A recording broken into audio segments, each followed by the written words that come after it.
The emperor's court was not accustomed to being challenged.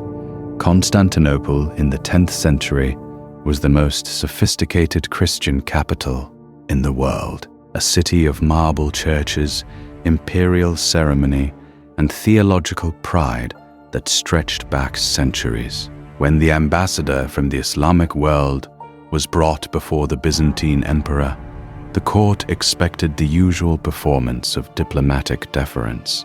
The ambassador would bow. The emperor would receive. The hierarchy of civilizations would be confirmed in the choreography of the meeting. The ambassador did not bow. He entered the imperial presence sideways, turning his body so that he faced neither the emperor directly nor gave him the full bow that protocol demanded. When asked why, he replied with the precise economy of a man who had prepared for exactly this moment. He would not bow his head to any power on earth, for his head bowed only before God. The court was silent. The man who had just refused to bow before the Byzantine emperor was Abū Bakr al-Bāqillānī, theologian, jurist, logician, and the most formidable defender of Sunni Islamic theology his generation had produced. He had not come to Constantinople to perform deference.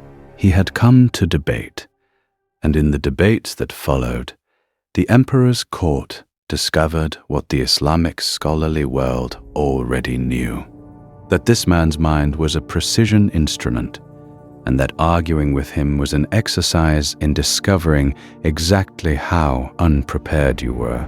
He was born in Basra, a city that had been, since the earliest centuries of Islam, one of the great crucibles of Islamic intellectual life.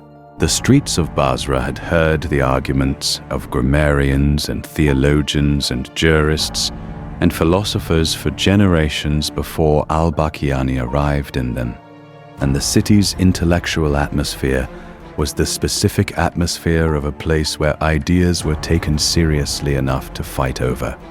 He came of age within the Mālikī legal school and the Ashʿarī theological tradition, the school of theology founded by Abu al-Hasan al-Ashʿarī in the previous generation, which sought to defend the creedal positions of Sunni Islam using the tools of rational argumentation. The Ashʿarī project was, at its core, a response to a challenge. The challenge posed by rationalist theological schools that argued Islamic doctrine could not withstand philosophical scrutiny, and by literalist movements that rejected rational engagement with theology altogether. Al-Baghdadi did not merely inherit this project, he transformed it. What distinguished al-Bāqillānī from his predecessors and contemporaries was not the positions he held. Many scholars held similar positions, but the manner in which he defended them. He understood that theology in his era was not merely an internal Islamic conversation. It was a civilizational confrontation, conducted simultaneously on multiple fronts. His response was to take the tools of his opponents and use them with greater precision than his opponents could manage. He mastered the science of dialectical theology, kalam, at a level that allowed him to enter any argument on any terrain and restructure it from the inside. He did not simply assert Islamic positions and repeat them more loudly when challenged. He followed the logic of his opponents' arguments to their conclusions, demonstrated where the conclusions became untenable, and then showed how the Islamic theological position he was defending resolved the very problems that his opponents' frameworks could not. It was a method of devastating intellectual hospitality, welcoming every challenge, taking it more seriously than its author had, and returning it in a form that its author could not answer. His masterwork, al-Tamhīd, is a systematic defense of Ashʿarī theology, conducted at the highest level of philosophical rigor available in his era. It addresses the nature of God, the foundations of knowledge, the relationship between reason and revelation, and the principles of theological argument with a comprehensiveness and precision that established new standards for Islamic theological writing. Scholars who came after him did not simply agree or disagree with his conclusions. They were forced to engage with his method, which had raised the bar of theological argumentation to a height that could not subsequently be lowered.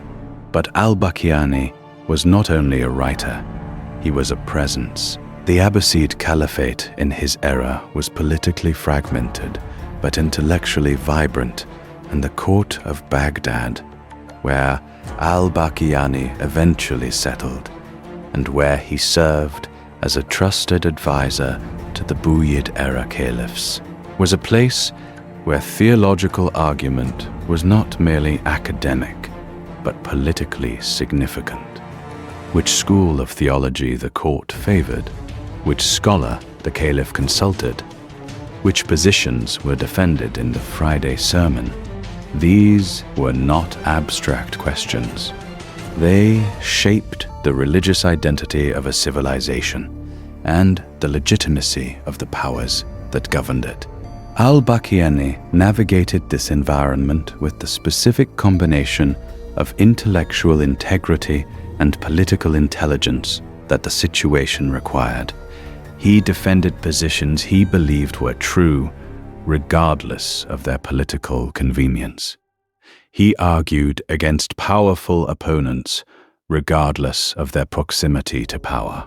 And he did it with a consistency that earned him the specific respect that only comes to people who are known to say the same thing in private that they say in public. The mission to Constantinople was the most visible expression of this role. A scholar sent as a diplomat, precisely because his intellectual reputation preceded him. He died in Baghdad in 1013 CE, at the end of a century that had tested Islamic theology with every challenge that philosophy, rival religion, and internal dissent could generate. He left behind a theological tradition that was stronger, more rigorous, and more intellectually defensible than the one he had inherited.